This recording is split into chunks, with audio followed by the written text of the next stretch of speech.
මේ ස්ථානයේ පටංගල විශ්වවිද්‍යාල විද්‍යායතනයේ ඉන්න ශිෂ්‍යෙක් විදිහට මට එක දෙයක් මතක් වෙනවා. ඒ තමයි අපි අවිස්සාවල ඉඳලා එනකොට යාවද අපිට හම්බෙනවා ඓතිහාසික සීතාවක රාජසිංහයන්ගේ රජමාලිගාව. සීතාවක රාජසිංහගේ රජමාලිගාව දකිනකොට මට මතක් වෙන කවියක් තියෙනවා. කටේ කිරි සුවඳ යන්නට පවා බැරි වුණා. යුදට උපන් කුමරිඳු යයි නමක් ඇති වුණා. මුල්ලේරියා වෙලේ වතුර ලයට හැර වුණා. ටිකිරි කුමරු රාජසිංහ නමින් රජ වුණා කියලා. බටහිර ජාතියක් ආසියාවේදී ලැබපු විශිෂ්ටතම පරාජය ලබන්නේ මුල්ලේරියාවේ වෙලේදී කියලා. ඒ උප රාජධානියක් වුණු සබරගමුවේ රාජධානියේ මායාදුන්න රජතුමාගේ පුත්‍රයා. ඉතින් මේ දේශ ප්‍රේමය වෙනුවෙන් මේ රටට තියෙන ආදරය තමන්ට දැනෙන කැක්කුම වෙනුවෙන් ඉතින් අන්න ඒ වගේ කුම ආදරය ගැන තියෙන ඒ වගේ කැපකිරීමක් කරපු චරිතයක් වෙනුවෙන් චිත්‍රපටයක් හැදලා තියෙනවා පුරන්නප්පු කියලා. ඒ පුරන්නප්පු කියන චිත්‍රපටය ඇතුලේ ලස්සන සුන්දර ගීත කීපයක් තියෙන එකක් තමයි මේක. විශේෂයෙන්ම සිංහල චිත්‍රපට ගී කලාව වුණත් ලොකු වෙනස්කමක් කරලා තියෙනවා සිංහල සාහිත්‍යය ඇතුලේ. ඉතින් මේ ගීතය ඇතුලේ කොතෙක් දුරට වීරත්වය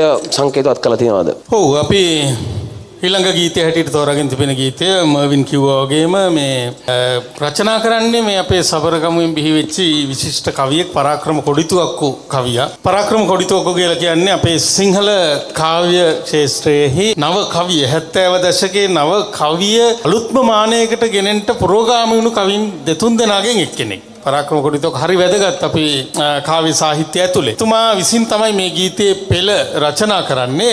ඔබ කිව්වා වගේ එම පසුබිම. විශේෂයෙන් මේ රාජධානී පසුබිම විශේෂ සීතාවක රාජධානිය සම්බන්ධ පසුබිම ටිකක් අපෙන් වැසී තියෙන්නේ. එක පැත්තකින් භෞතික දේවල් ටිකක් අනික් රාජධානි වලට වඩා විනාශ වෙලා තියෙනවා. හැබැයි මට හිතෙන අනාගතේ වුණත් මර්වින් ඒවා පාදලා අලුතෙන් නව සොයා ගැනීම කළා ඒවා මිනිසුන්ට නරඹන්න මීට වඩා විධිමත් විදිහක් හැදෙන්න අවශ්‍යයි කියලා. මොකද දැන් ඔය රාජසිංහ සොහන කියලා තියෙනවා නේද? අතන යන පාරේ තියෙන පුංචි ගල් දෙක තුනක් විතර එතන දකින්න ලැබෙන්නේ. ඉතින් මේ ස්ථාන මීට වඩා යම්කිසි ඓතිහාසික වටිනාකම සහිත මිනිසුන්ට නරඹන්න සබරගමුවේ තවත් මූලික දෙයක් දැන් ඔය සීතාවක මේ අලගියවන්න මුඛවෙටි කවියා ගත්තාම නේද? ඔහු සැවුල් සංදේශය රචනා කරන්නේ.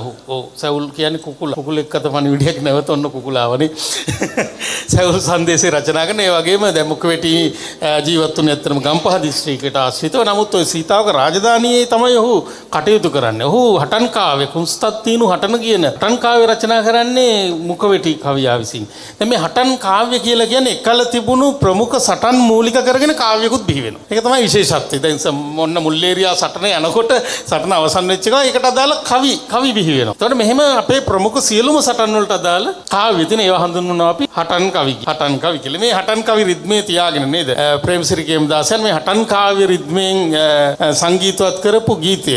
බතකා ඉවරයි බලමින් උන්නොත් ටික කාලකින් සිංහල හාලේ ඉංග්‍රීසි හරකා උඩරට ඉඩමෙන් පන්නන්නට සැරසෙව් රාලේ කියන. ඉංග්‍රීසීන්ට විරුද්ධව සටන් කරනකොට ගීත නිර්මාණය වෙනවා. ඒ රණකාමීගේ මේ රණ ගොස්ස වඩවන්න සංගීතය පාවිච්චි කරනවා, ගීත පාවිච්චි කරනවා. ඒක තමයි ලෙස්ටර් ජේම්ස් පීරිස් විසින් සිනමාපටය ඇතුළත් කරගන්නේ. මේ ගීතයේ මැද මෙන්න මෙහෙම තැනක් හමු වෙනවා. අනේ මගේ ළමයිනේ අඬන විට මොනවද උඹලට මම දෙන්නේ?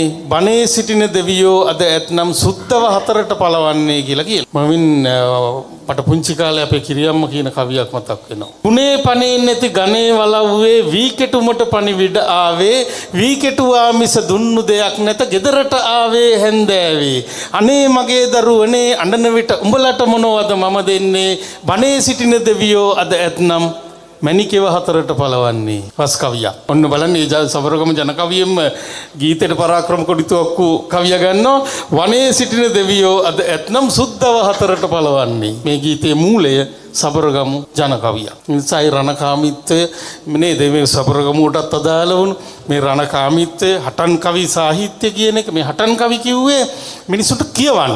ඒ වචන ගලපලා තියෙන ඔක්කොම යම් කිසි ටිකක් වේගවත් රිද්මයකට කපන කොටන බිම පෙරලන එන එලවන තන තලන විදින මිග තෙපලන ආගිය මග අහන බලන අඳින බඳින දෙය උදුරන රුපුසෙනකට නොවි සරණ මෙරණ දෙරණ කරන විකුම් බල සිංහල සෙනග නොමින. සටන් කවිල රිද්මේ එකයි. ඉතින් මෙන්න මේ රිද්මෙන් තනුව සකසා ගන්නවා සබරගම ජන කවියකින් මේ ගීතේ වචන නිර්මාණය. සිනමාපටයේ දාන ගීතේ නේද? රවීන්ද්‍ර රන්දනීය විසින් රඟපෑවේ පුරන්නප්පුගේ චරිතය. ඉතා හොඳ චිත්‍රපටියක්. මේ සියල්ල සිහිපත් කරමින් මේ රණකාමීත්වය ඒක සබරගමුවට කොහොමද ගැලපෙන්නේ? හටන් කාව්‍ය නේද? මේ අපි අහපු කවුද ගැමි කාන්තාවක් කියපු Tamanට සිද්ධ වෙච්ච අසාධාරණයට වස් කවි කියලා. මුළු දවසම වලව් වැඩ කළා. ගෙදර එනකොට මොකවත් දීලා නැහැ. ඉතින් එයාට ගිහලා පොලිසිය ගිහලා පැමිණිල්ලක් දාන්න බෑ ඒ කාලේ. එයාට තිබුණ එකම විකල්පය තමයි පුළුවන් තරම් හයියෙන් කවුරුත් නැති පළාතකට ගිහිල්ලා කෑ ගහලා එයාගේ වස් කවිය එයා කියනවා. වනයේ සිටින දෙවියෝ ඇතිනම් මැණිකේව හතරට පොළවන්නේ කියලා. එහෙන්න කිව්වොත් ඒත් විනාශයක්. එයා හොරෙන් කියලා තියෙන තනියෙන් මේක. අපි අහමු මේ ගීතය. මේ ගීතය පරාක්‍රම කොඩිතුවක් වූ පද රචනයක්. ප්‍රේමසිරි කේමදාසයන් තමයි මේකට තනු නිර්මාණය කරන්නේ. මේ ගීතය ගායනා කරන්නේ සුනිල් ඉදිරිසිංහයන්.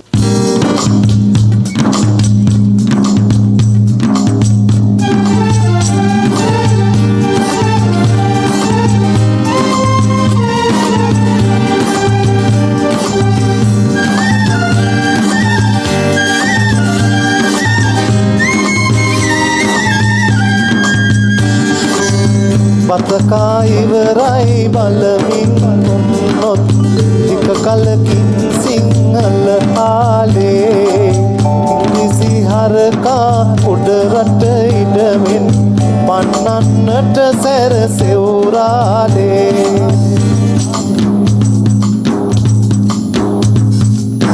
ගමේ ගෙදරකට සෙනෙහේ පපා සිටි බලු කුක්කට මොන බඳුද අනේ කනේ තිබෙන කිරි ටිකටත් බාදා ගෙවන්න වේවිද නුදුරු දිනේ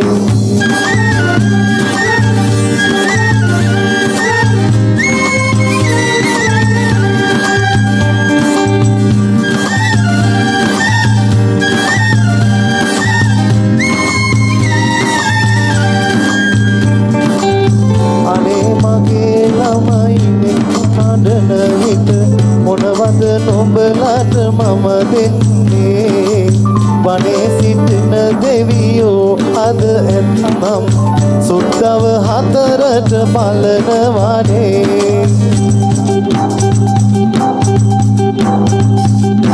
ඇහැල මහේ සිට නිදහස ඉල්ලන පිපිවැනි ගිය මල් පිපුණා කඩුවක කොපුවට ඉන්නට කල් නැත කන්දේ යුදගිනි දැල් නැගුණා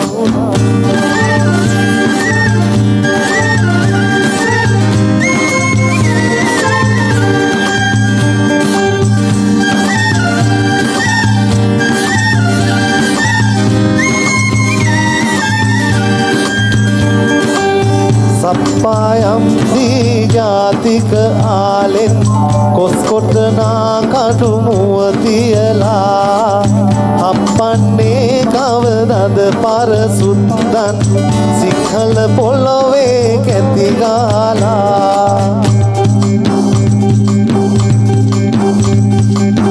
කන්දේ ගෙදර දුප්පත් නෑදෑයින් පෙරමුණකට රැස් වෙන සත්දේ කකුළු වෙසට සුද්දන් කෙලියාවේ ටිකකට උතුරන තුරු ඔත්තේ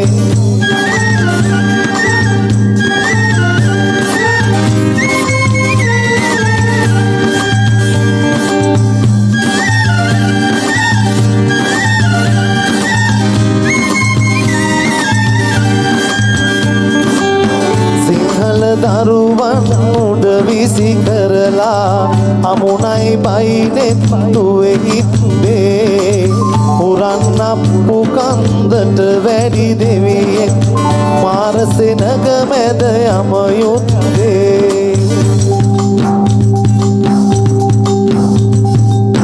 කෙහෙල් කුරුල්ලන් වාගේ රුපුයිස් අටයිස් බෙත් විසිවී වැටුණා රණබිම මරණය මියුරුය කියලා පුරන් අප්පු සටනට වැදුනා